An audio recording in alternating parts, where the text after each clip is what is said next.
Get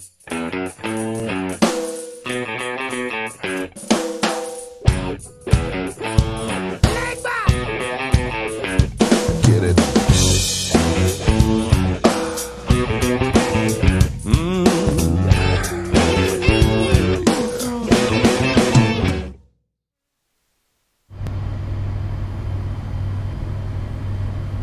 Welcome back, everybody, for another scintillating edition of Santino Sunday Cigar Review. I'm Mike. And I'm Mark, and we're starting this week, week one, with Micallef Cigars. Join us today. We've got our buddy Mark here. Mark, go ahead and say hello. Hello. Mark's been a customer here for quite a while, and he's kind of enjoyed a lot of the cigars with us, so thought it'd be great to have him sit down and get into this. So we're getting ready to smoke the Ligero from Micallef.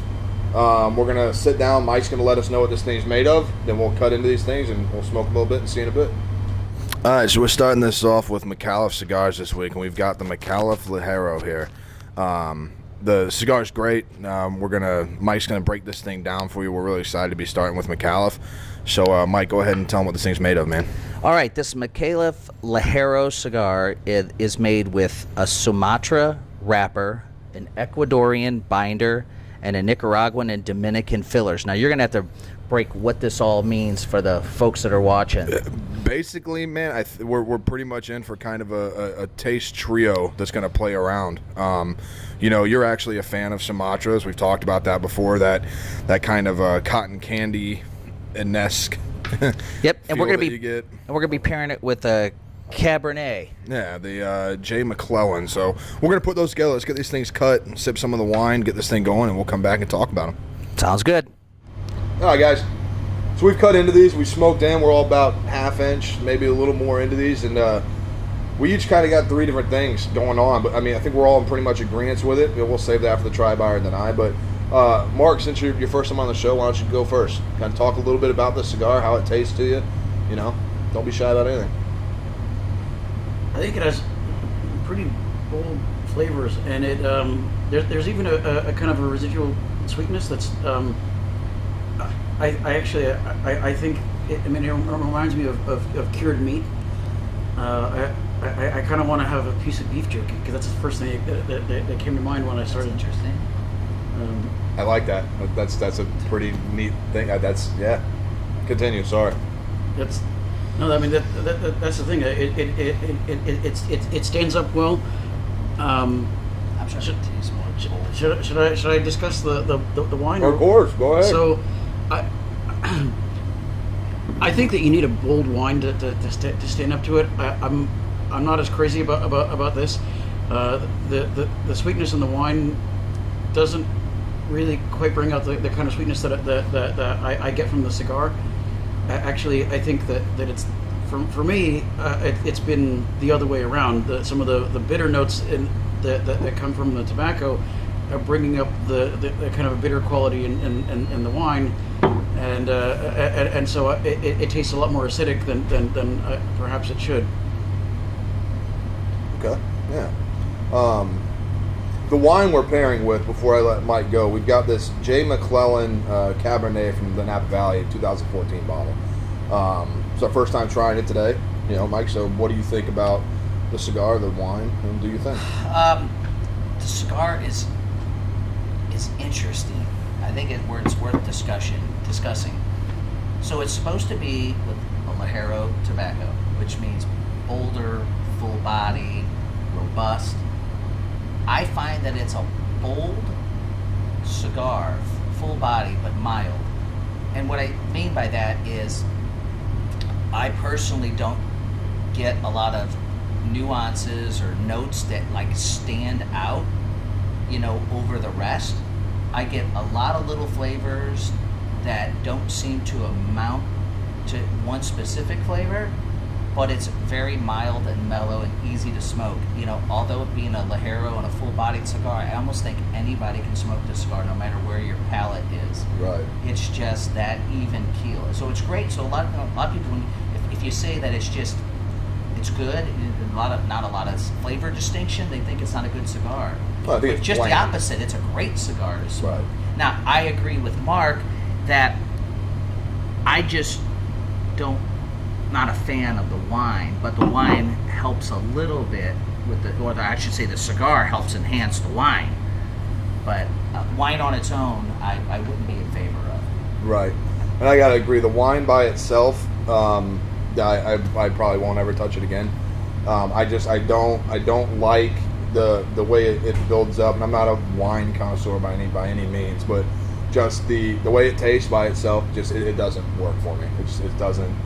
It's not nestled in there right. It just doesn't fit my thing. But when it comes to the cigar, I agree with Mark and Mike on both their points. It's got that kind of burnt sweetness that you get from those Ligeros and all the time. But like Mike said, there's not one particular flavor or nuance that typically with a cigar you can put your finger on that one thing that you taste and you can just ride it out, and as it develops and changes, you build your way through it. Well, it's like you said, it's like you're flipping the ignition keys and you hit go and it sparks and it stops. You know, it tastes really good. It burns well. The smoke is nice and warm. It has a real nice essence of a smell that sits off the cigar, in sitting in the smoke. It's like you said. You say there's not a lot of flavor, and people they tend to think that it's not good. No, the cigar is fantastic.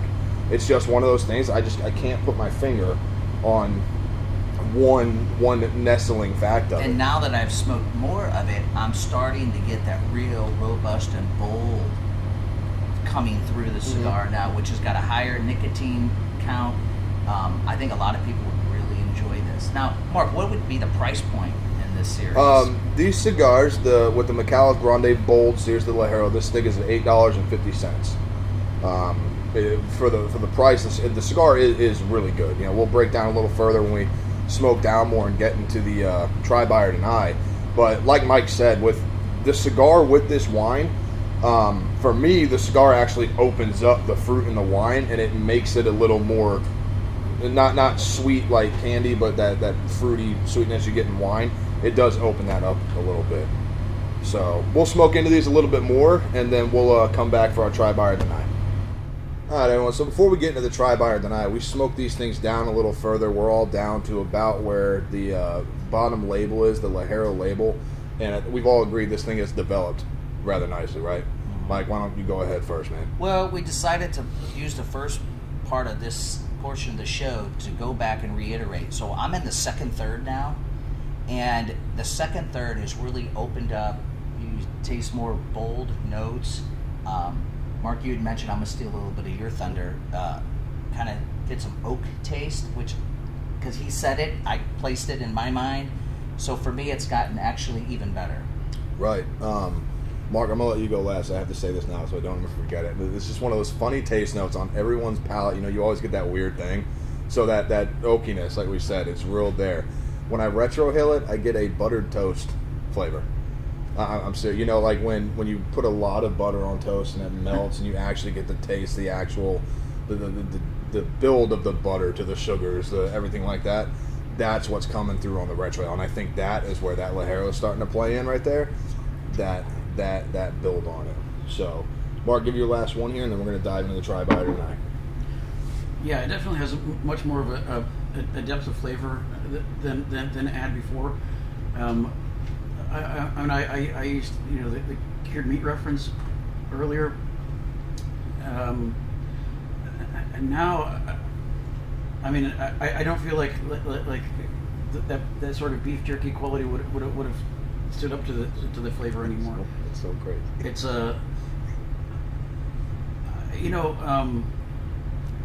strangely, and when you mentioned the barrel, I think that was spot on. I actually started thinking about really kind of oaky bourbons like the. I was going to say, I think a bourbon or scotch would be probably a bourbon because of the oak. Right. Would really bring this out. And I think it would draw out some of the sweetness too.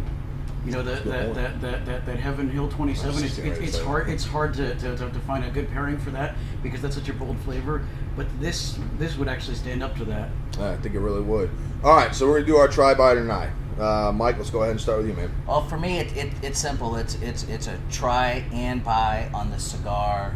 A little backdrop personally for me is I've been telling Mark for months, I get all these cigar magazines and flip through, and it's all the ads are always in all these magazines. So we've been toying with this for a while, and it kind of fell on our lap. And is it safe to say that now we're the exclusive authorized dealer of Micallef for St. Louis? In St. Louis We area, have we are the broadest selection, and we're the certified dealer for Micallef cigars.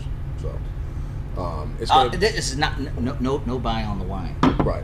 Okay, Mark, go ahead. Try buy or deny on the cigar and the wine.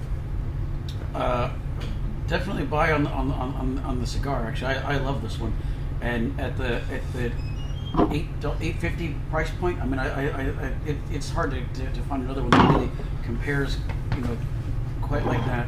I actually, if it were a blind tasting, and then you asked me to guess the price point, I would have marked it higher. So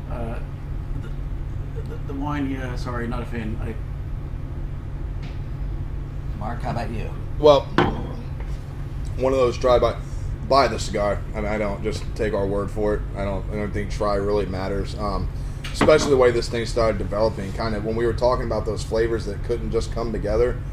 Just be a little patient. We came down about 15 more minutes, and there they were. They nestled in. The burn is symmetrical, even. The ash is holding a great. The color of the ash is Right. good. It's holding a great ash. It's just quality constructed cigar. Amazing. And this comes from the what farm? Sanchez Gomez family. Yeah, Sanchez Gomez Gomez. Sanchez family. I apologize.